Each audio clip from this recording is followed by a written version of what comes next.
Malipayong dayong kilom-kilom Subo, Kabisayan ug Mindanao uban ni Dr. Iris ug ni CB diri sa madag-umo namo nga Bukirang Barangay sa Kasili sa Konsolasyon kini si Leo Lastimosa. Magpasalamat sa makausap pa sa inyong pagpadayon namo karong hapon sa inyong tagsa-tagsa ka mga Pinoyanan. Ang atong sugilanon karong hapuna atong gitaytulan og karma. Pero doon natay duha ka sugilanon karong hapon. Ang first story atong gitaytulan og Sok. Ang ikaduhang istorya atong gitaytulan og Agnes. Sa di pa sa atong duha ka istorya karong hapon, kining introduksyon nga atong taytulan og Laila. Kabantay ni tayo sa mga ngana, Sok, Agnes ug Laila. Unahon na to ang istorya ni Laila. Si kanhi Senador Laila de Lima dihang gipriso atong 2017. Murag nahugno ang iyang tibuok kalibutan. Gipakaawawan siya pag-ayo, gipasangilan nga dunay kabit, gipasangilan nga dunay sex scandal, gipasangilan negosyante og illegal nga drugas. Iyang mga kauban sa Senado ni salikway niya. Si kanhi Senador Manny Pacquiao mao'y nagpasiugda sa mosyon pagpalagpot niya isip chairperson sa Senate Committee on Justice. Ang iyang mga kaubang mga senador naglumba pagpuli niya. Si kanhi Senador Dick Gordon mao'y yapa-yapa pagpuli niya isip chairperson sa Senate Justice Committee. Si kanhi Senador Ping Lacson nagharap-harap og puli pag-asumer pagka busy vice chairperson sa committee ba. For all intents and purposes, nahuma na ang political career, naguba na ang kinabuhi, na watas-watas na ang kadungganan ni kanhi Senador Laila de Lima. Bisan ang iyang mga kauban sa partido, sa Liberal Party, way nahimo. Kaya unsa may mahimo, popular kaayo si kanhi Presidente Rodrigo Duterte, gamhanan kaayo ang iyang mga aliado, nagdominar sa House ug sa Senado. Ang investigasyon sa House nahimong marites session na mga kongresista uban sa ilang mga innuendos, uban sa ilang pasakit nga mga pung, uban sa ilang tanang pakauaw, ilang gidetalye, giunsa ni kanhi Senador Laila de Lima pakigrelasyon sa minyo niyang driver na si Ronnie Dayan, giunsa ni de Lima pakigrelasyon sa mga sakop sa Presidential Security Group, PSG, nga murag nag-ilog niya, diha pa to'y hinungitay og saging ug uban pa nga mga bastos kaayo, nga wagi labot ba sa isyu. Pero nagbalampuson si kanhi Presidente Rodrigo Duterte pagguba ni de Lima. Diha pa'y iyang gisgutan nga sex scandal. Nga doon na kuno'y video na si kanhi Senador Laila de Lima murag baboy nga nag-ambak-ambak, nag-untol-untol. Kan bastos yung kayo pagka-istorya ba. But eventually, nakaplagan nga katumaong sex video, di ito tinuod. Yes, tinuod nga doon ay relasyon si de Lima o si Dayan, pero kung sa may krimen nga nahimo. Although mahog to siya og pagpanapaw, pero ang pamilya ni Dayan wa man mo pasaka og kaso.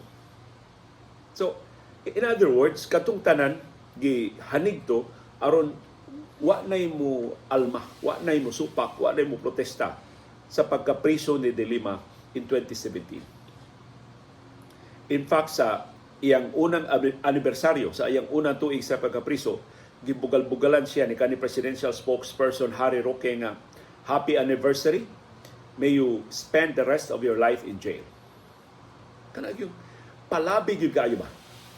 So wag ginag-expect na 6 years, 8 months, and 21 days later, makagawas si de Lima sa prisuhan. O karon siya na nag-andam og mga kasong kriminal batok ni kanhi Presidente Rodrigo Duterte, mahuman mapupos ang iyang termino, nahukasan na siya presidential immunity from suit. Mapugos na Duterte pag-atubang sa mga kasong kriminal nga iyang ipasaka. Sama nga mapugos si Duterte pag-atubang karong unang simana sa Disyembre sa kasong grave threat nga gipasaka ni Kongresista Franz Castro. Batok niya. Niabot na ba ang karma ni kanhi Presidente Rodrigo Duterte? Mag-agad na sa attitude sa administrasyon ni Presidente Ferdinand Marcos Jr. Kung padayon mo dupa ang administrasyon, di ta ka sa likway sa posibilidad nga ang Department of Justice mo sabotahe sa kaso ni Castro, or kung moingon ang administrasyon, bahala na ang Department of Justice, bahala na ang justice system na mahusay ni Duterte, posibleng madutlan si Duterte, mapasaka ang kaso ngadto sa korte, maisyuhan siya warrant of arrest, isip ordinaryo nga sinumbong. O kung ma-file ang mga kaso ni De Lima, samas na hitabo sa kaso ni Castro, i-arrange sa paubos siya preliminary investigation, pugson siya pagtubag sa mga pasangil patok niya, basahan siya sa iyang kaso sa korte, husayon ang merito sa kaso patok niya, sama sa ordinaryo na sinumbong. Niabot na ba ang karma ni kanhi Presidente Rodrigo Duterte? Pero kining atong first story, mahitungod ni Laila, katamis sa iyang vindication. Kaya murag tanang abogado na ingon naman, siguro na si De Lima nga maabsulto ining ikatuto o katapusan niyang kasong kriminal. Unya ka na bang pagka-absulto, habitaw nga intimano giba na pamatud-an gyud nga way klaro ang mga ebidensya nga build up sa gobyerno ni kanhi Presidente Rodrigo Duterte batok ni De Lima. Ginamit ang tanang institusyon sa gobyerno, ginamit ang kinatibukang makinarya sa gobyerno, gigamit ang New Bilibid Prison, gigamit ang Bureau of Corrections, gigamit ang National Bureau of Investigation, gigamit ang Public Attorney's Office, gigamit ang Philippine National Police, gigamit ang Armadong Kusog sa Pilipinas, gigamit ang Department of Justice aron pag-apiki ni De Lima. Ug napriso gyud nila si De Lima for 6 years, 8 months and 21 days. Pero tanawa, kung sa'yo nahitabo, amot laatlan ba lang, naisog ang huwes, di barug siya ang prinsipyo, wa mahudlat sa influensya sa kanhi Presidente, gitugutan si De Lima makapiyansa para sa iyang temporaryong kagawasan. Ug karon gawas nun na si De Lima, na muhimo siyang naandang gibuhaton, pagpatigbabaw siyang advocacy para sa human rights, para sa rule of law, ug labaw sa tanan, pag-andam o mga kasong kriminal, batok ni kanhi Presidente Rodrigo Duterte, o pagtabang sa investigasyon sa International Criminal Court, ICC, sa pasangil sa crimes against humanity, batok sa kanhi Presidente. Wa pa ta kahibaw sa ending ining atong first story, pero at this point in time, sakto si kanhi Senador Laila de Lima sa iyang paghulagway sa iyang pagawas sa prisuhan na sweet freedom. Wa ta kahibaw sa aktual nga nahitabo dito sa Davao, pero human sa kusog kay linog sa Davao, kagahapon murag sobra pas na tayog ang kalibutan, nagkagamay nga kalibutan ni kanhi Presidente Rodrigo Duterte, kay napamatud-an niya na tinuod ang sulti sa atong katiguangan na when it rains, it pours. Mag-uwan gani, magbunok gyud. Ug nagbunok gyud tinuod. Gilayasan siya sa iyang mga sakop sa PDP laban, na siya mo'y nangilog sa partido. Gipapas sa House of Representatives o gidasunan sa Senado ang 650 million pesos na confidential funds sa iyang pinanggang anak na si Vice Presidente Sara Duterte Carpio. O nakairog na ining kasong kriminal, labing unang kasong kriminal batok ni Duterte, nagipasaka ni Kongresista Franz Castro, o hinaot masundan ni sa mga kasong ipasaka ni De Lima o sa mga biktima sa pagpanghasi sa laktod nga pinatyanay, sa pagpangabuso, pagpalabi sa gahom ni kanhi Presidente Rodrigo Duterte sa mosunod nga mga adlaw. Niabot na ba ang iyang karma? Only time will tell. Tuguti, wato ta sa actually intro na to. Arita sa una natong sugilanon nga naguluhan og Sok. Si Sok mao ang kanhi mayor sa Talisay City, Socrates Fernandez. Ako siya nailhan, diyang batanon pa kay kung magsisibya sa DYRF, si Brad Sok. Siya mao'y labing maayong mamumulong. Siya labing maayong tigpanalipod sa simbahang Katoliko. Sa grupong Catholic Faith Defenders, si Brad Sok, lupig sa iyang kamaayo nga molalis, lumo kay tingog, dili makig-away, dili manginsulto, dili magbinastos, pero ang kaundanon sa iyang pung ug ang iyang kasuhito sa Biblia, namura siya mupilok lang jutay, kahilomdom na siya unsay specific na bersikulo, unsay specific na kapitulo sa Biblia nga iya magamit aron pagsukwahi sa mga pangangkon sa ubang mga relihiyon. Si Brad Sok akong gibiliban. Kaya ang DYRF Catholic Radio Station man, dito ang iyang programa sa DYRF. Doon nakasulti nako nga iya mga kauban sa Catholic Faith Defenders, ingon sila, wa gyud makalupig anang Brad Sok Leo. Kaya kanang sa Brad Sok, nasudlan na namo dito sa iyang bahay, magtuon sa Biblia. Ang gibuhat ko na ng Brad Sok, naghapa sa saw, unya diya sa tubangan mga 7, 9 ka Biblia, nagibukhad sa nakalilain nga bahin sa Biblia, nakalilain nga pahina sa Biblia. Unya, magsige og take og notes, magsige suwat, unsay gisulti sa usa ka bersikulo, unsay relasyon sa pikas na bersikulo, unsay sulti ni Mateo, unsay sulti ni San Lucas, unsay sulti ni San Marcos, unsay sulti sa Gospel ni St. John. Hilabihang gilgiga makapreparar ni Brad Sok. Mutong lingaw ka ito, matag debate di Plaza Independencia, doon yung debate sa Freedom Park sa una, wa ngay makalupig. Ni Brad Sok, kalma kay tingog, lumo kay manulti, ugdang kayo og mga argumento, limpyo kay lingwahe. Di jud ka kadungog ni Mayor Sok na mamalikas o manginsulto. Pero pinto kayo ang iyang pagkutlo sa Biblia, manglipaghong ang mga tigpamaba sa ubang mga relihiyon. Usa ka adlaw, kita kung Brad Sok, siya pa'y tagduma sa religious program sa DYRF, doon ay kuyog nga patanong lalaki na mo'y nagda sa iyang Biblia. Ang patanong lalaki, yangpis kaayo, ipaila-ila ni Mayor Sok nga iyang anak, si Joaban Fernandez. Perting biliban ako bata, hilumon kaayo, magprograma si Brad Sok, tanaw lang siya sa taplin. Ikaw magprograma, iyang hipuson ang Biblia, magpaluyo siya ni Brad Sok, manglakaw sila, manggawas sila sa estasyon. Nakato si Brad Sok sa una, pobre ang taon ka ito. Huwag ito mangwarta ba sa relihiyon. Lahian ang ubang mga pangu o mga relihiyon, ngayon na nakasuhitong Biblia, so naghanan ng kwarta na, katos Brad Sok, huwag ito. Ang mutuwang ko kamantay ni Brad Sok, doon na siya auto. Sa diyang, siya pa'y Catholic Faith Defender. Siya pa'y pangu sa Catholic Faith Defenders din sa Subo.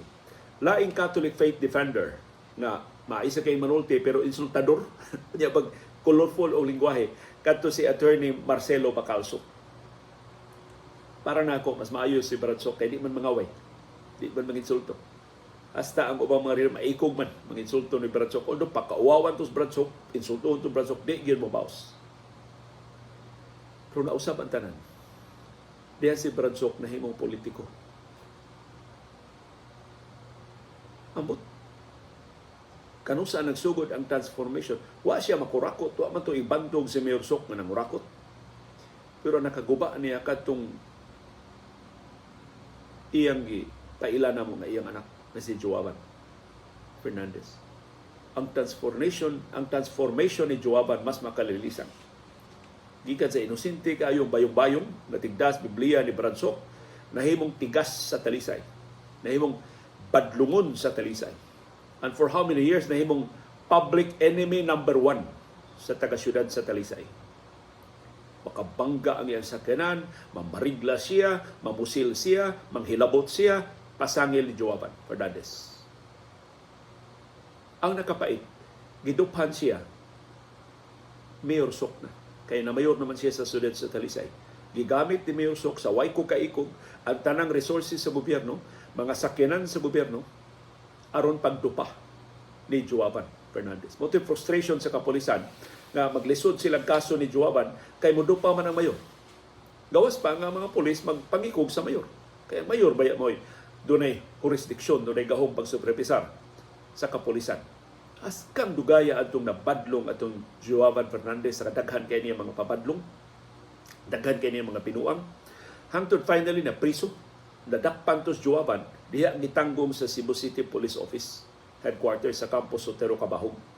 Dirito ito siya makasaha sa Cebu City, ang taga Cebu City Police Office may nakadakop niya.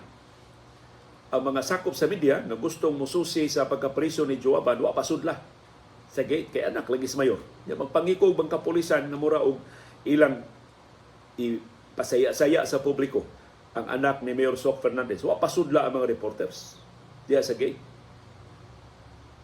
Taon-taon, samtang nagpaabot sila nga doon ay makatabang nila makasud o makakita ni Juaban gibalho pag yung tinuod sa selda, kaya nagduda man nga si Juaban dito sa opisina, doon ay niabot nga tao nga nag full helmet ng motorsiklo, di maklaro ang naong, nag full helmet, o gusto siya musod, kaya makikita ni Juaban.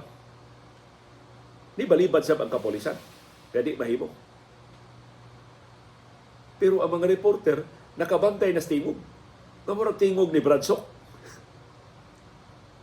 So, magpailat-ilit ito siya, nga amahan siya ang Juaban, mahimo man siya tiyali pasudlon, lagawas nga mayor siya student sa Talisay, diha may mga reporter. So, doon na lang siya gibilin nga itong gwardya, ipahatag ni Juaban, pagkaon tiyali doon sa. Hindi sumasakay siya motorsiklo. Pero nagduda ang mga reporter si Brad Sokto, si Mayor Sokto, na ni-attempt og tabang ni Juaban Fernandez. Finally, si Juaban nakasuhan og granada na non-bailable. Ug hantod karon ang tanggong diya sa Cebu Provincial Detention and Rehabilitation Center. Ang bisyo ko ng Juaban, magsipanghatag og sigarilyo anang iyang kaubang mga pineriso. Sikat ko kay Juaban Fernandez diha, si Mayor Soc dako intawong kaigbayranan sa kantin sa CPDRC. Sa mayor pa siya sa siyudad sa Talisay. I don't know karon nakalahutay bas Mayor Soc paggastos mga kapritso ni Juaban Fernandez diha sud sa prison. Ug ambot na unsa na ang kaso ni Juaban Fernandez. Pero kining mga sugilanon, maingon na to, karma na ba ni Juaban? Karma ba ni Mayor Soc? Pero kining mga sugilanon, pagpasinungog ni Mayor Soc, why maka-question siyang pagkaamahan? Later on, namang nahibawan ni si Juaban dahil niya tinuod nga anak na ilarang sinagop sa iyang katikas sa kinabuhi. Pero why makapasangil ni Mayor Soc sa pagtahan sa iyang anak, sa kabadlungon sa iyang anak, nahibaw tas Mayor Soc wati magkuwang sa pagtambag ni Juaban, but in public wa gyud mo waiver, wa gyud mo lugak si Mayor Soc sa pagserbisyo isip amahan ni Juaban. Ihatagan ni Juaban sa tanang tabang, ihatagan ni Juaban sa tanang suporta. Kapait lang ni conflict ang iyang pagkaamahan ni Juaban o iyang pagkaamahan sa siyudad sa Talisay. Upang matuod sa kaligdong si Mayor Soc, wa na siya sa pwesto, pero wa gyud mga kasong papangawkaw nga napasaka patok niya. Ipailan siya kaso kadturang mga sakyanan nga gigamit ni Juaban, nga iyang gipagamit ni Juaban. Of course, porma na sa corruption, dili na maayo nga panig-ingnan, pero why makapasangil ni Mayor Soc nagpahimos sa gahom. Ug sa dihan, ingnan siya sa mga gulyas nga mobalik na siya pagdagan pagka-konsihal. Ang uban pa mga politiko di mosugot na mayor na ko, nganong i-demote man ko pagka-konsihal. Pero Mayor Soc nahibaw kinsa iyang politikanhon nga padrino, ang mga gulyas mo'y nitabang niya, mo'y nagpadako niya, ug busa ni dailos sa siya sa pagka-konsihal sa siyudad sa Talisay. Tagsaon ang pagkaamahan ni Mayor Soc, ang iyang pagka-bagiitan, pagkamaayong tigpalalipod sa Simbahang Katoliko, iyang napamatudan siya pagkamaayong amahan ni Juaban. Na-confuse lang siya sa diyang mayor siya sa siyudad sa Talisay, kaya iyang gipalabi ang iyang anak. Kaysa niya isip tigpatungan sa balaod. So kini nahitabo ni Juaban, karma na ba ni sa iyang kabadlungon o papaila ba ni sa iyang amahan na si kanhi Mayor Soc Fernandez na dakong sayop katong iyang pagtupa sa mga atraso sa iyang anak. Of course, kitang tanan karon 2020 man ang hindsight, makaingon, wa pa to dupa-dupahin ni Mayor Soc si Juaban, mas dali unta ni siyang madisiplina. Wa pa unta ni siya mapriso, nakamatngon na unta ni siyang sayop, nakurian na unta tong iyang mga atraso. Pero kinsa man tang question sa relasyon ni Mayor Soc ug ni Juaban Fernandez. Para nako, isip amahan si Mayor Soc, way pag-uwang ni Juaban. Pero isip mayor sa siyudad sa Talisay, kada kong iskandalo sa iyang gihimo pagpalabi ni Juaban kaysa iyang pagkaamahan sa siyudad sa Talisay.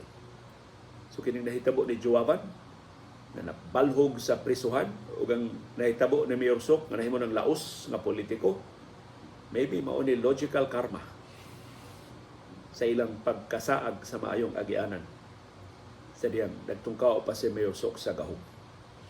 Ang iyaw ta mga pagtulunan sa Biblia, ang iyaw tang kapamatudan sa tinuod nga kinabuhi.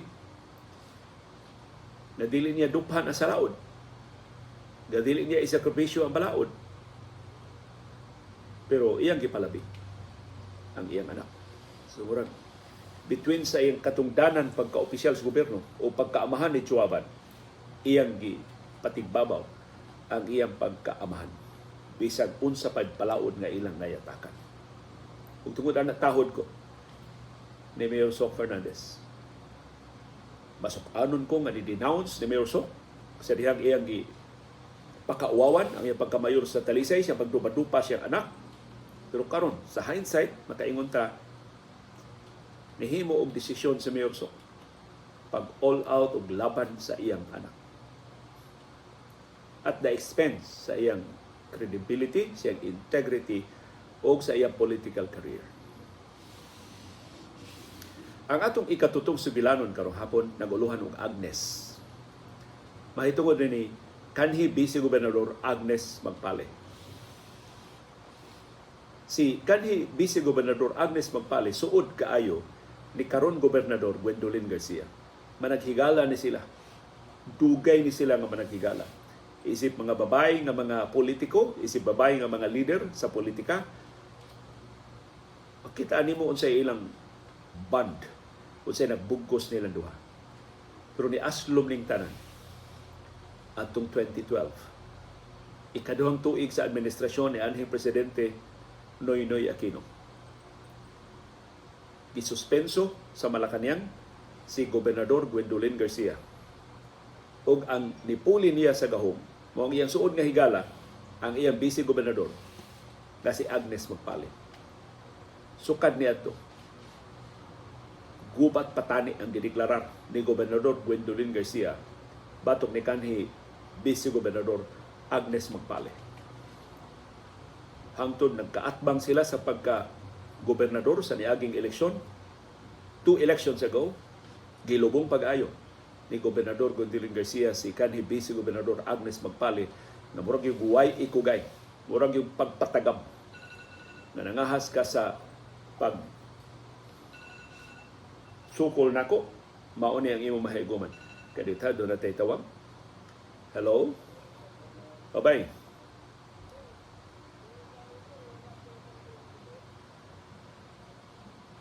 Uy, saan mo na?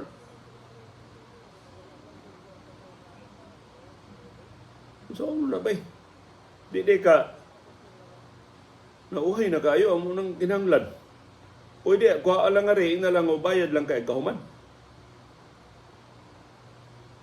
Hangiyo ako, no? Kaya mo naman yan ang gamiton. Oh, suway, bay.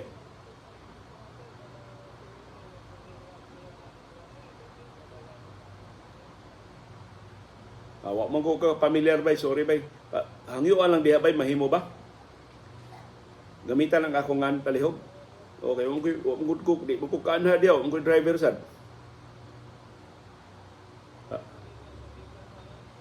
Nag-GCash day ko bay, akong gibayaran sa GCash, ing na sila.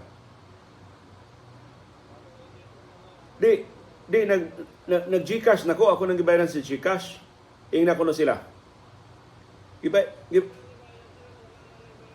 Wa na. Sige. Sige, bay. Sige, bay. Palihog, bay. Sige, thank you. Sige, bye-bye. Doon na may order. Kunya, magkasinabot ako, nakalimot sa ko, nakabayad na rin ko sa Gcash. Suspaita si kining atong edad. Nganong nasuspenso man si Gobernador Gwendolyn Garcia in 2012? Nganong nangahas man sa anhing Presidente Noynoy Aquino pagsuspenso niya? ang kaso nanukad sa reklamo ni anhing Vice Gobernador Greg Sanchez. Si Greg Sanchez nangahas pagsukol ni Gobernador Gwendolyn Garcia, gi-marginalize pag-ayo ang iyang pwesto.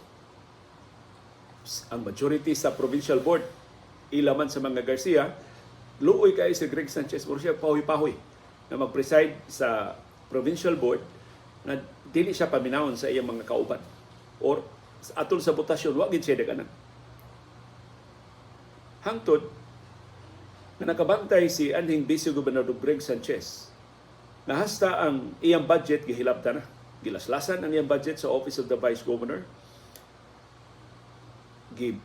Nanudlo og mga opisyal sa provincial board nga wa mananghid niya, isip presiding officer o isip Vice Gobernador. Muto ni file siya og kaso na administratiba batok ni Gobernador Gwendolyn Garcia. Na wa gyud nag-expect na mosalir ang maong kaso batok ni Governor Garcia kay unsa may aran niya. Siya may hawd dinhi sa Subo niya itong higayuna. Pero si anhing DILG Secretary J.C. Robredo, pag-abot sa kaso dito siyang opisina, nirekomendar na suspinsuhon si Garcia. 6-month suspension without pay.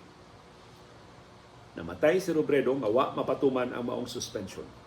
So nasunod ni kanhi DILG Secretary Marojas. And finally, iaksyonan sa Malacañang ang nipirma sa suspension order batok ni Gobernador Gwendolyn Garcia mao ang kanhi Executive Secretary ni Noynoy Aquino na si Paquito Ochoa. Nasuod kayo sa kanhi presidente. Nikisi-kisi si Gobernador Garcia, nagprotesta kada adlaw niya mga dumadapig sa nataran sa Kapitolyo, nagdumili siya sa pagkanaog gikan sa iyang pwesto, pero wa may arang sa Malacañang. Gimobilay sa Malacañang ang puwersas kapulisan o grapiha atong hinakutay sa mga buses, kining series bus. Dito man dapig ni Gwen Garcia atol sa protesta. Nang hakot o mga dumadapig gikas kalungsuran padung dis Kapitolyo, ang grapiha puno atong Kapitolyo. Pero wa gyud matarong ang desisyon pagsuspenso ni Gobernador Gwendolyn Garcia. And finally, nasuspenso gyud si Governor Garcia. Ipaila na sa ilang kahawd, na sa ilang ka feeling hawd din sa ato sa Subo, madutlan dahil sila o mga lagda. O nakumpleto ang kapildihas mga Garcia, dihang di naman siya kadagan pagka-gobernador na pildi ang didagan pagka laing sakop sa pamilyang Garcia na didagan pagka-gobernador sa probinsya sa Subo sa nisunod nga eleksyon sa 2013. So sa kahawd sa mga Garcia karon usay makalimuta na there was a time na dutlan silang balaod. O hinaot makapahinumdom ni mga Garcia nga dili sa tanan higayon na ilang mahimong lamu-lamuon ang balaod, na mahimong ilalang matik-matikon ang sistema. O mahimong ilalang pangyatakan ang ilang politikanhon nga mga kaatbang. Kung nahitabo ni in 2012, way kasiguruan na mahitabo ni sa moabot nga mga adlaw.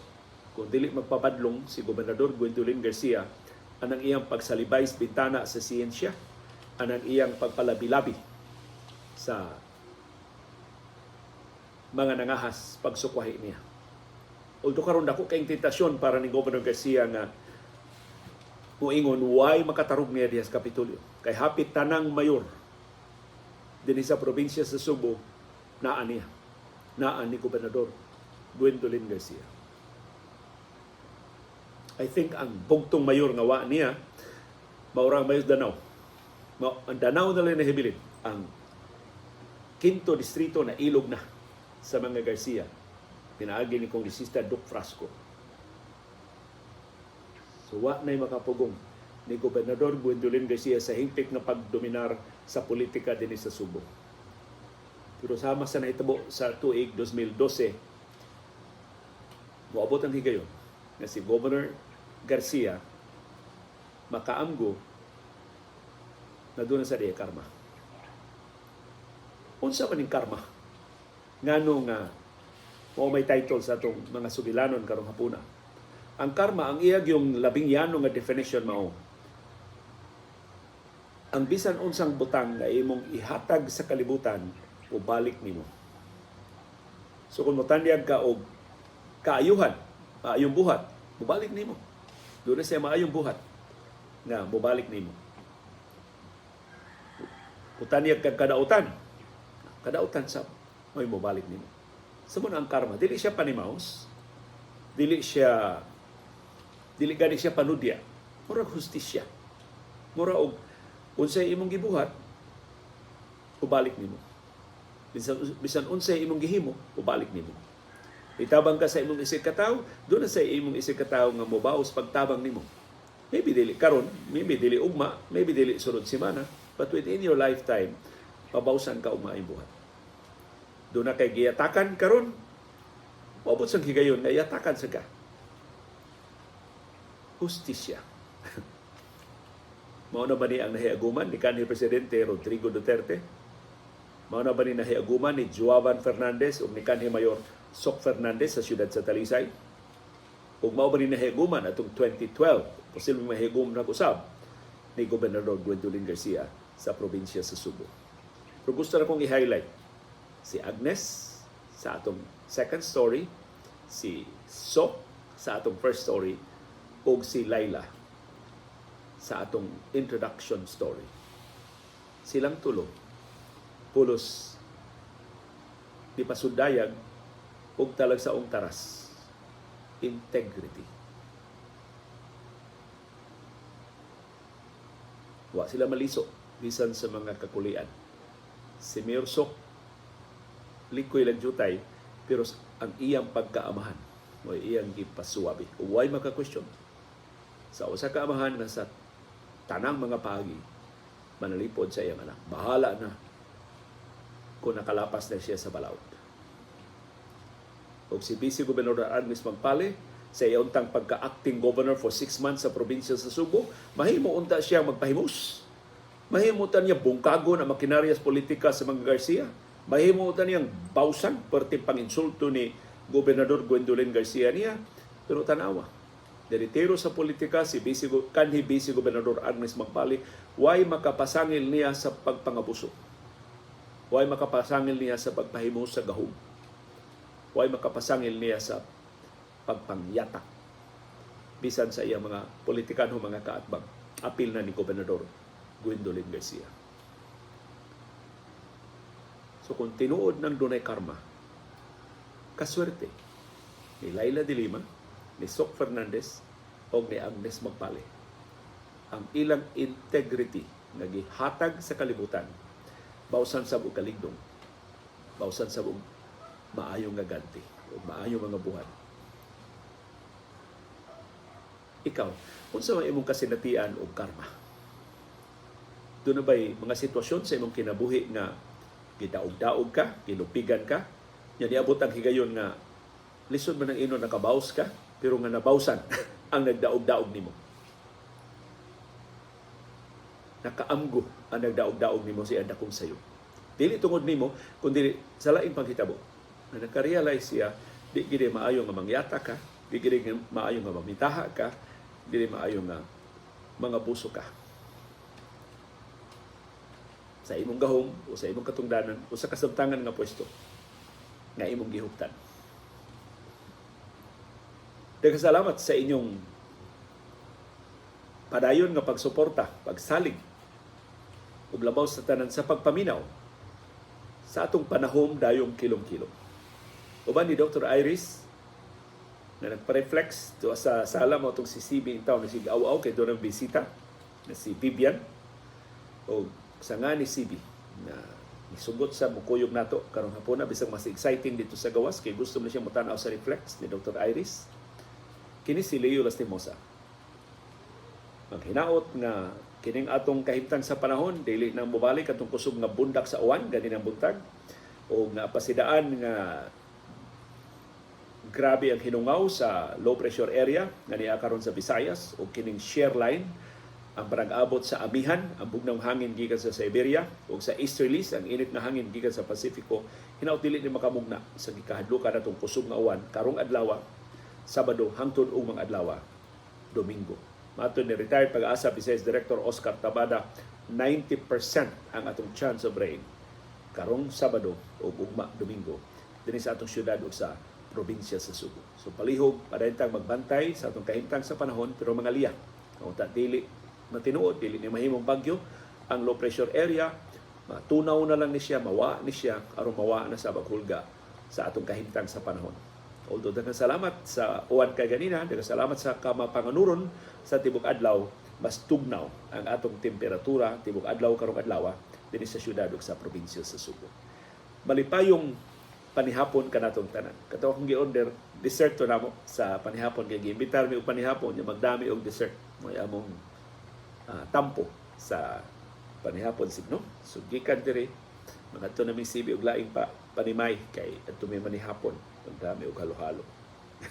Nasulti man nato atong gi-order sid. Salamat sa inyong pakiguban namo. Malipayon nga weekend everyone.